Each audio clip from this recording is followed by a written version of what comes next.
সদ্য সাবেক রাষ্ট্রপতি মোহাম্মদ শাহাবুদ্দিনের পদত্যাগের পরই তাকে গ্রেপ্তারের দাবিতে সরব রাজনৈতিক সংগঠনগুলো। এরই মধ্যে বিষয়টি নিয়ে চলছে আলোচনা সমালোচনা। এবার এই ইস্যুতে অবস্থান স্পষ্ট করেছেন স্বরাষ্ট্রমন্ত্রী সালাউদ্দিন আহমেদ। জানান, একজন সাবেক রাষ্ট্রপতি হিসেবে মোহাম্মদ শাহাবুদ্দিনকে আইন অনুযায়ী সব সুবিধা দেয়া হবে। রোববার দুপুরে সচিবালয়ে আয়োজিত এক অনুষ্ঠানে সাংবাদিকদের এক প্রশ্নের জবাবে তিনি বলেন, স্বৈরাচারের শেষ দিকে ও অন্তর্বর্তী সরকারের পুরো সময় এবং বর্তমান সরকারের প্রায় সাংবিধানিকভাবে তিনি দায়িত্ব পালন করেছেন।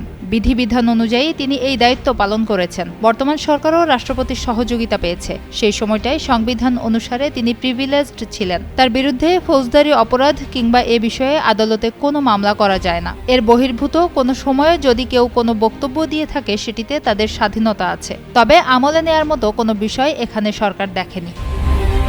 স্বরাষ্ট্রমন্ত্রী বলেন, যারা তার বিরুদ্ধে বক্তব্য দিচ্ছে তাদের সেটির অধিকার আছে। গণঅভ্যুত্থানের পরবর্তী সময়ে আমাদের প্রত্যাশা ছিল মানুষের কথা বলার স্বাধীনতা থাকবে, সেটা আছে। এনসিপি সহ বিভিন্ন দলের পক্ষ থেকে তার বিরুদ্ধে কিছু অভিযোগ উত্থাপন করা হয়েছে, তবে আমলে নেয়ার মতো কোনো বক্তব্য সেখানে নেই। অপর এক প্রশ্নের জবাবে তিনি বলেন, সাবেক রাষ্ট্রপতি হিসেবে আইন অনুযায়ী সব সুবিধা পাবেন মোহাম্মদ শাহাবুদ্দিন এবং তার প্রোটেকশনের জন্য এসএসএফ ও পিজিআর সহ ৬ মাসের একটি বিধান আছে।